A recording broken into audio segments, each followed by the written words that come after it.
नमस्कार दोस्तों, आचरण के साथ मैं हूं टीएन मनीष। 12 दिसंबर 2025 मध्य प्रदेश की राजधानी भोपाल के लिए एक बहुत बड़ा अवसर लेकर आया।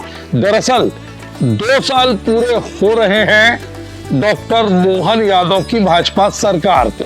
हिंदुस्तान का दिल क्या बोल रहा है और हिंदुस्तान के दिल की सरकार ने क्या कुछ किया, इसका लेखा जोखा लेकर मुख्यमंत्री डॉक्टर मोहन यादव अपने दोनों ही उप मुख्यमंत्रियों जगदीश देवड़ा और राजेंद्र शुक्ल के साथ भोपाल के कुशाभाऊ ठाकरे सभागार में एक बड़ी पत्रकार वार्ता को संबोधित करने पहुंचे। इस दौरान मध्य प्रदेश भाजपा के सूबा सदर हेमंत खंडेलवाल भी खास तौर पर मंच पर रहे और पूर्व सूबा सदर विष्णुदत्त शर्मा भी मौजूद रहे। इस पूरी प्रेस कॉन्फ्रेंस में एक बात तो तय करी कि आखिर क्या विजन है मोहन सरकार का और अब तक विकास के रोड मैप पर कहां तक सरकार ने जनता के हक में अपनी गाड़ी दौड़ाई है। आने वाले समय में कौन सी ध्वजवाहक योजनाएं जनता के दरवाजे तक सरकार पहुंचाएगी ताकि उनके मैनिफेस्टो पर किए गए वादे और दावे आने वाले समय के विधानसभा चुनाव के पहले तक जमीन पर साकार नजर आए, आकार ले लें। तो आइए देखते हैं इस टॉप स्टोरी में पूरी पत्रकार वार्ता का ब्यौरा और एक आकलन कि आखिर सरकार ने क्या दिया और क्या देने जा रही है। भोपाल के कुशाभाऊ ठाकरे सभागार में नजर आ रहा सरकार का ये पूरा की पूरा कुनबा दरअसल मध्य प्रदेश की जनता को ये बताने के लिए मौजूद है कि 2 वर्षों में डॉक्टर मोहन यादव और उनकी सरकार के दोनों उप मुख्यमंत्री जगदीश देवड़ा और राजेंद्र शुक्ला सहित बीजेपी के तमाम मंचासीन शीर्ष नेताओं ने जनता के हक में क्या कुछ किया। लेकिन इस आयोजन की खासियत रही एक पुस्तक का विमोचन जो मध्य प्रदेश के सर्वांगीण विकास और 2 वर्षों की लगातार उपलब्धियों पर केंद्रित है। मुख्यमंत्री ने इस दौरान कहा यह समीक्षा अतीत के 2 वर्ष की है जिसके गवाह आप सभी हैं।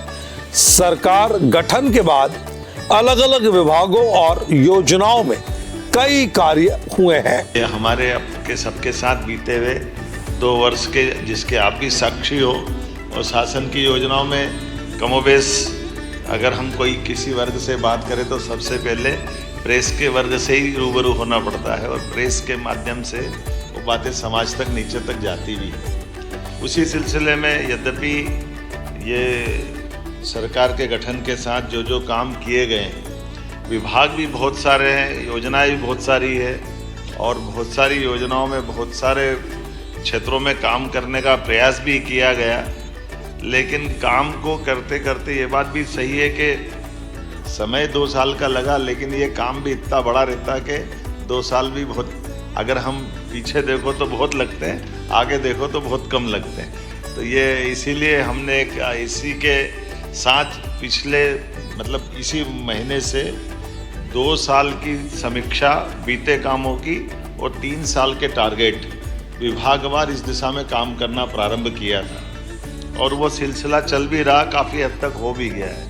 ये थोड़ा नवाचार भी है क्योंकि आमतौर पर विभाग की समीक्षा बजट के साथ साथ 1 साल में 2 बार विभाग की पर चर्चा आमतौर पर मुख्यमंत्री के साथ होती थी। लेकिन हमने इसमें थोड़ा नवाचार ये जोड़ा कि बीते 2 साल की भी अच्छी बातों को लेकर के सारे माननीय मंत्रीगण अपना प्रेजेंटेशन दे, तो वो एक पूरा 5 साल का हमारा समग्र एक लघु चित्र आंखों के सामने आ जाता है, जहाँ बीते हुए सारे कामों की बात और आने वाले 3 साल में और कैसे उस पर बढ़ा जाएगा। मुख्यमंत्री ने इस दौरान पूरा जोर दिया कि निवेश मित्र नीति से उद्योगों को मध्य प्रदेश में नई गति मिली है, निवेश में तेजी आई है, उद्योगों की तादाद बढ़ी है और नए रोजगारों का लगातार सृजन मध्य प्रदेश में हो रहा है। सीएम डॉक्टर मोहन यादव ने विकास की ध्वजवाहक योजनाओं को एक एक करके गिनाया। सबसे पहले वो लाडली बहना योजना से बात शुरू करते हैं, जिस पर लगातार विपक्ष सवाल भी उठाता रहा। डॉक्टर यादव ने साफ कहा, योजना बंद नहीं होने दी जाएगी। बजट प्रबंधन से हम राशि सुनिश्चित करेंगे। जनवरी से लाडली बहनों को स्वावलंबी बनाने के नए कदम भी उठाए जा रहे हैं और ये राशि बढ़ाई जा रही है। जरूरत पड़ी तो सरकार बहनों की राशि और बढ़ाएगी। मुख्यमंत्री ने इस दौरान नदी जोड़ो अभियान और केन बेतवा लिंक परियोजना पर भी बात की। उन्होंने कहा कि नदी जोड़ों से पानी पहुंचेगा, आर्थिक तरक्की के रास्ते खुलेंगे। यह ऐतिहासिक कदम है। सिंचाई का रकबा तेजी से बढ़ रहा है। अगले 3 साल में 100 लाख हेक्टेयर तक सिंचाई का रकबा मध्य प्रदेश में बढ़े, ऐसा लक्ष्य लेकर सरकार चल रही है। बात जब शिक्षा की आई तो उन्होंने सांदीपनी स्कूलों की स्थिति सुधारने का दावा किया। सड़क परिवहन में 20 साल से बंद बस योजना अब एक एक करके चरणवार शुरू की जा रही है। दरअसल किसी भी प्रदेश की तरक्की उसकी अर्थव्यवस्था पर केंद्रित होती है। ऐसे में पत्रकार वार्ता के दौरान डॉक्टर मोहन यादव ने आर्थिक मोर्चे पर अपनी उपलब्धियां गिना डाली।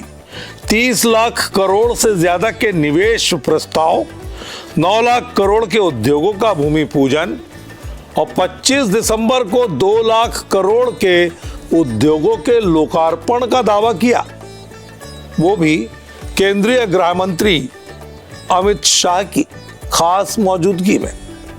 देश में पहली बार युवाओं को रोजगार, स्वरोजगार और निजी क्षेत्र में उन्हें आगे बढ़ाने का रास्ता खुला है। लैंड पुलिंग से मास्टर प्लान को पूरा करने का दावा है। मेट्रो क्षेत्रों से जोड़कर राज्यों में स्वास्थ्य की प्रतिस्पर्धा, उद्योगपतियों के लिए दरवाजे खोलने की बात और उद्योगों के लिए नियमों को सरल करने का दावा भी मुख्यमंत्री ने इस दौरान किया। दूसरी बात करना चाहूँगा नदी जोड़ो अभियान की। ये भी बहुत बड़ा अभियान था, असंभव जैसा था। कभी अटल जी की बात याद करें कि बुंदेलखंड में केन बेतवा नदी जोड़ो अभियान की जब बात आई थी, वाकई ये ऐसा लग रहा था कि तो क्या होगा, भगवान जाने कैसे करे। लेकिन केन बेतवा नदी जोड़ो का जो लाभ मिला बहुत तेज गति से, और अब तो रोज नए नए जिले जुड़ रहे हैं। नहीं तो हम इधर कभी सोचते नहीं थे कि भोपाल, इंदौर, उज्जैन ये तो नर्मदा जी से ही जुड़ गए थे। लेकिन ये पर्वती कालीसिंध चंबल का कैचमेंट एरिया है। इधर नीमच, मंदसौर, चंबल तो वर्षों से थी, गांधी सागर डैम भी वर्षों से था। लेकिन नीमच, मंदसौर में सिंचाई का रकबा का माननीय गृह मंत्री जी मौजूद है। हमारा पानी, हमारी नदी, हमारा कार्यक्षेत्र, लेकिन पीकेसी योजना से अब लाभ पूरा लेंगे। इस दौरान डॉक्टर मोहन यादव ने मिल मजदूरों के 25 से 30 साल पुराने विवाद सुलझाने का भी दावा किया। सहकारिता चुनाव और नियुक्तियां सरकार आने वाले दिनों में जल्द करेगी, इसका भी उन्होंने भरोसा दिलाया। डॉक्टर मोहन यादव ने सामाजिक मोर्चे पर सबको घर देने का वादा किया। प्रधानमंत्री जो मोदी का संकल्प है उसको एक एक करके चरणवार पूरा करने का ऐलान मुख्यमंत्री ने किया और इस मामले में मध्य प्रदेश को अव्वल आने का भी सौभाग्य मिला है, ये भी सीएम ने खुलासा किया। डॉक्टर मोहन यादव ने यह भी कहा, विवाह और निधन में फिजूल खर्ची से समाज को बचना चाहिए और ये धन बच्चों की शिक्षा पर लगाना चाहिए। नर्मदा संरक्षण को सरकार प्राथमिकता दे रही है। अतिक्रमण के मामले में पूरी तरह से सरकार सजग है और बड़ी उपलब्धि मध्य प्रदेश को नक्सल मुक्त कर दिया गया है, क्योंकि आपको बता दें मोदी शाह की जोड़ी ने भी मार्च 2026 तक देश से नक्सल मुक्त करने का वादा किया है। माननीय प्रधानमंत्री ने तय किया और माननीय गृह मंत्री जी ने लगातार ध्यान दे करके, जो 35-37 साल पुरानी एक चुनौती थी 2-4 साल के समय में, और अब तो डेडलाइन डिसाइड की। सच में जब उनने डेडलाइन डिसाइड की कि मार्च 2026 तक नक्सलवादी मूवमेंट समाप्त कर देंगे, तो मैं भी थोड़ा चौंक गया था कि कहीं वैसा तो नहीं। मैंने गृह मंत्री जी से निवेदन भी किया, हमने कहा नहीं बिल्कुल चिंता मत करो, ये समय सीमा में हो जाएगा। बड़ा सुन के अच्छा भी लगा। लेकिन बीते साल जब बात की, क्योंकि मैं अपने राज्य की दृष्टि से अगर देख के बताऊँगा तो आप सब जानते हैं हमारा भौगोलिक रूप से इतना बड़ा मंडला, बालाघाट, डिंडोरी का क्षेत्र, जिसमें रिजर्व फॉरेस्ट इतना बड़ा, ऐसे में 25, 30, 40 लोगों को खोज के निकालना यही चुनौती रहती। और इसी कड़ी में मध्य प्रदेश में एक साथ बालाघाट जिले में 10 नक्सलियों का आत्मसमर्पण हुआ। इससे बहुत बड़ी उपलब्धि के तौर पर देखा जा रहा है, क्योंकि जो नक्सली आत्मसमर्पण कर गए वो अपने आप में बहुत बड़े इनामी और खूंखार नक्सली थे। इस पूरे मामले ने इलाके में विकास से विश्वास पैदा करने की सरकार की नीति नेतृत्व में राष्ट्रपति निवास, प्रधानमंत्री निवास, नई पूरी पार्लियामेंट दिल्ली के अंदर बनके तैयार हो गई। तो ये जो नया निर्माण करते हुए भी हम चीजें खड़ी कर सकते हैं, ये आदर्श उदाहरण है। तो इंदौर, उज्जैन मेट्रोपॉलिटन, भोपाल मेट्रोपॉलिटन, केवल भोपाल नहीं तो बगल का नर्मदापुरम, रायसेन, सीहोर, विदिशा, ये पांचों को जोड़ के इधर आष्टा तक का, उधर से 4-5 जिलों का मिलाकर हमारा दूसरा मेट्रोपॉलिटन, ये दोनों को जोड़ करके ये बड़ी विकास की संभावना भी है। और लंबा प्लान करते हुए लगभग डेवलपमेंट के लिए 10-20 किलोमीटर नहीं, अकेले इंदौर, उज्जैन मेट्रोपॉलिटन की बात करेंगे तो 11,000 करोड़, 11,000 किलोमीटर से ज़्यादा पूरा सराउंडिंग एरिया बनेगा। और मूल रूप से डेवलपमेंट के लिए अगर बात करें तो बड़ा हमारा आकर्षण बनता औद्योगिक क्षेत्र से। जब औद्योगिक क्षेत्र नागदा बन गया तो नागदा के बाद में तो आवासीय और कमर्शियल हो गई सही, पीथमपुर बन गया तो पीथमपुर के बाद रहने के लिए भी और कमर्शियल चाहिए गई सही, देवास का है, मक्सी का है। तो हमने बेस बदल दिया कि हमारी औद्योगिक केंद्र बेस बनेंगे, उसके बाद रेसिडेंशियल, कमर्शियल, पीएसपी के बाकी प्रोजेक्ट आते जाएंगे और आने आज नहीं तो कल तक आगे तक जाएगा।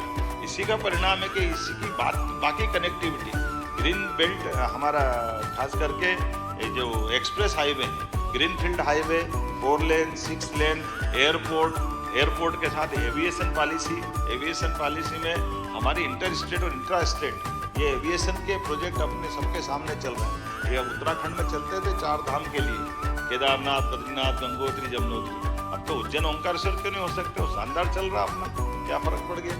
ऐसे एयरपोर्ट अपने 7 से 9 तो हो गए और 10वां तैयार हो रहे, 10वां भी चालू हो गया।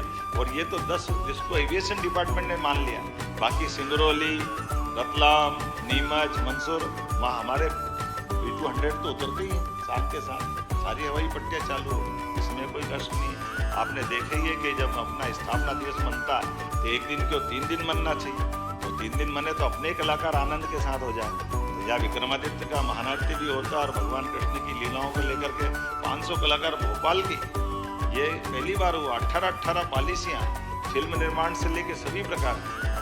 डॉक्टर मोहन यादव ने 1 लाख सरकारी नौकरियां, 40,000 गारंटी 2026 तक देने का ऐलान किया। स्वास्थ्य और बिजली में 1 लाख नए पद दोनों विभागों में होंगे, 60,000 भर्तियां होंगी, पुलिस में 22,000 भर्ती होगी। और विपक्ष को करारा जवाब देते उन्होंने कहा कि मध्य प्रदेश में किसानों के लिए खाद पर्याप्त मात्रा में है, वितरण सही हो रहा है, विपक्ष बेवजह गाल बजाता है। इस पत्रकार वार्ता के दौरान मुख्यमंत्री डॉक्टर मोहन यादव ने जनता को भरोसा दिलाया कि अगले 3 साल में बजट डबल होगा, आर्थिक में नंबर 1 होंगे, किसान, युवा, गरीब और महिलाएं हमेशा केंद्र में है, फोकस में है। आम आदमी की आय बढ़ाई जा रही है। 2026 कृषि वर्ग तक इस मामले में और तरक्की होगी। मंत्रिमंडल विस्तार पर समीक्षा करेंगे। पूरी तरह से सरकार पारदर्शिता को लेकर चल रही है, सुशासन के नियम पर चल रही है। मंत्रियों के रिश्तेदारों पर लगातार एक्शन हो रहा है। उन्होंने ये भी कहा कि उन्होंने अभी तक किसी को भी नहीं छोड़ा है। डॉक्टर मोहन यादव ने युवाओं को नौकरी, महिलाओं का सशक्तिकरण करते हुए सबके साथ विकसित मध्य प्रदेश का सपना पूरा करने का वादा भी किया। बतौर निचोड़ हम ये कह सकते हैं कि मध्य प्रदेश में 2 साल की डॉक्टर मोहन यादव की सरकार ने अपना लेखा जोखा जो जनता के सामने रखा, इस दौरान पत्रकारों के सवालों के भी उन्होंने खुलकर जवाब दिए और ये भी कहा कि खाद और बिजली के मामले में किसानों को लेकर विपक्ष जो कहता है वो जमीनी हकीकत से हटकर है, यानी विपक्ष अतिशयोक्ति लगाकर बातें कर रहा है। इसके साथ ही डॉक्टर मोहन यादव ने इस पत्रकार वार्ता के जरिए ये साबित किया कि अभ्युदय मध्य प्रदेश का जो उन्होंने नारा दिया है, जो थीम या सूत्रवाक्य दिया है, वो महज केवल किताबी या पढ़ने के लिए या दीवार लेखन के लिए नहीं, बल्कि इसे लेकर समूची सरकार पूरी तरह से जनता की सेवा में संकल्पित है। इस खास पेशकश में इतना ही। मुझे दीजिए इजाजत। आप बने रहिए आचरण के साथ। नमस्कार। देश दुनिया की सभी खबरें देखने के लिए जुड़े रहिए आचरण न्यूज से। आचरण न्यूज, हर कदम आपके साथ।